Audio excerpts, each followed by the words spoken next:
talking to Austin Matthews yesterday, he talked a bit about you, but just what did he mean in Arizona as a kid growing up there, making it to the league as a star and what that did for you in Arizona? Yeah, I think you see the growth now in the game, and majority of that is because of him and who he's become in this league. And he was a guy that I got the opportunity probably when I was 15 years old, 14 years old. He came out and skated with us and all of his US NTDP stuff, and that to us was kind of a moment of you can make it at Arizona and you can make it to a high level of hockey. So he's been a huge inspiration to me and a bunch of other kids in the Valley. He was saying it's kind of bittersweet for him to be playing in Utah instead of Arizona today. Do you kind of resonate with that sentiment, or is it kind of weird, Yeah, I think for him, obviously it'll be his first time playing against us on the road, I guess, for them, but for us at home and not being in Arizona is probably a little bit different for him. But I think that's just part of this whole process, and coming to Utah has been that. And I haven't got a chance to talk to him, but I was with Matthew Nyes a little bit yesterday, and he was talking about the city and everything. So it's been good so far, and they're enjoying their trip out here, and they're excited to play here. They've heard great things from a lot of guys, and new guys that they traded for had a lot of good things to say about our arena and the fans, so they're excited. I was going to ask about Matthew Nyes. Played with him junior Coyotes. Just what was it like going through the ranks with him as a kid and now playing on the NHL stage for the first time against each other? Yeah, we've played against each other throughout junior and college, so getting a chance tonight will be something special. He's someone I got a chance to play with from probably 6 years old up until 16, so we were line mates for 10 years plus, and he's someone that knows me pretty well and I know him pretty well, so it'll be interesting to see kind of how that goes tonight when we play against each other at this level. I heard some rumblings about a bet between you and your dad. Can you tell us about it? No, there's no bet between the two of us. I think come game time there might be. I told him not to talk to me today. Once the clock struck 12 last night, we're not friends. And my sisters and brother can communicate for us if he needs anything. So it'll be a fun day, but I'm sure come game time he'll shoot me a text or something, and we'll have something on the line this summer or something silly. Are your siblings in town and your mom and everybody? Yeah, they're all in town tonight. So my brother's on spring break, so they chose to come here to watch the game, and they'll be all decked out in Utah stuff tonight. They won't be cheering for the Leafs, that's for sure. So no Utah jersey, no, Leafs hat? Nothing like that. That won't be allowed. So they can get their own tickets if they want to do that.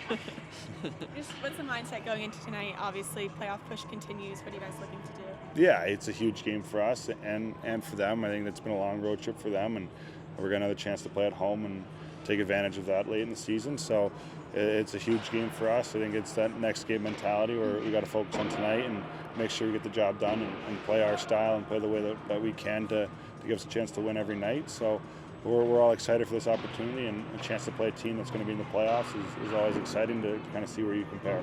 Toronto's first trip to Salt Lake City is the original six. Does that mean anything special when they come to town? Yeah, I think it's always cool to have the original six teams in town, and for the local people to see one of the teams that was a part of the NHL to begin with, and get an opportunity to watch and see their fan base come in. And it's something we've had an opportunity to have the Blackhawks come, the Bruins, and all those other big name teams. So to have the Leafs come in, I think kind of completes that full original six circle, and it's awesome that Utah's gotten a chance to see them all come to play. No big moves on the trade deadline. Bill Armstrong said this group earned the chance to finish out the season together. What does that mean to this group?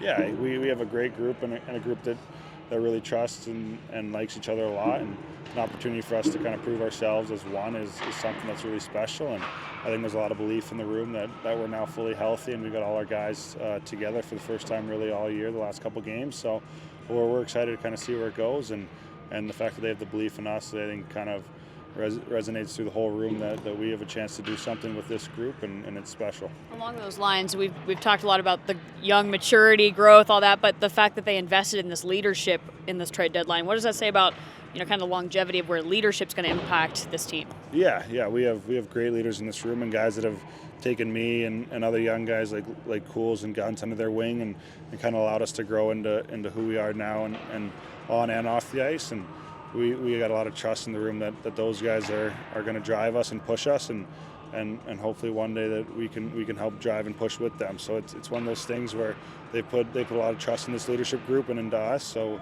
we're really excited for the back half, and hopefully we can make a really big push. Josh, what's the first 7 games coming out of the break with the full roster, full lineup? What have you guys been able to take advantage of to have success here?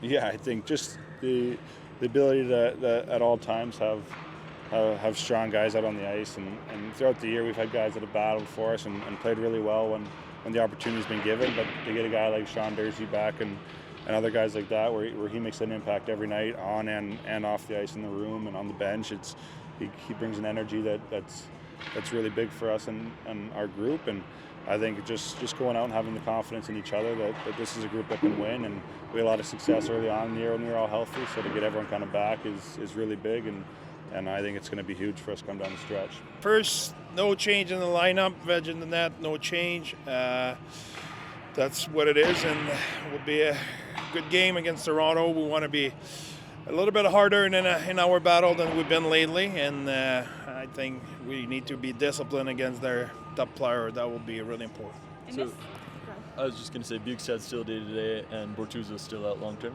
Yep. Okay. And no updates on either guy? Sorry? Any updates on either guy, just return timelines No. or anything?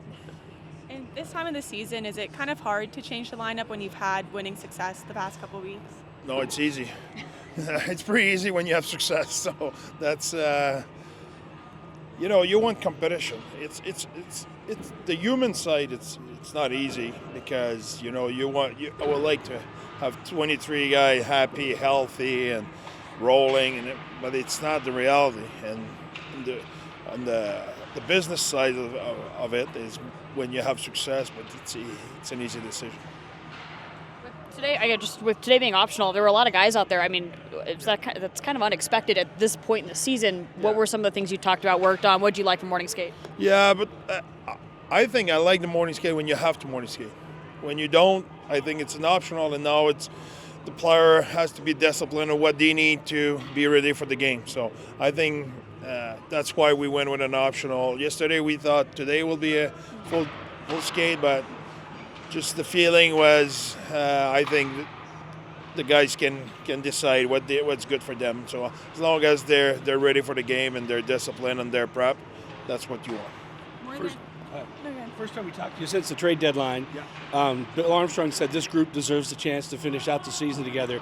You excited to coach this group and see what they can do? Absolutely. I think the way they're engaged and the way they stick together and they fight for each other, I think that's what we love about that group. So I think we're focused on what we have to do. We're engaged and connected, and that's what we want. Big cluster of games coming up. Do you foresee using Stauber to give Milka a break eventually? Or? Don't foresee much after tonight. We'll see. It's one game at a time. We're focusing on Toronto right now.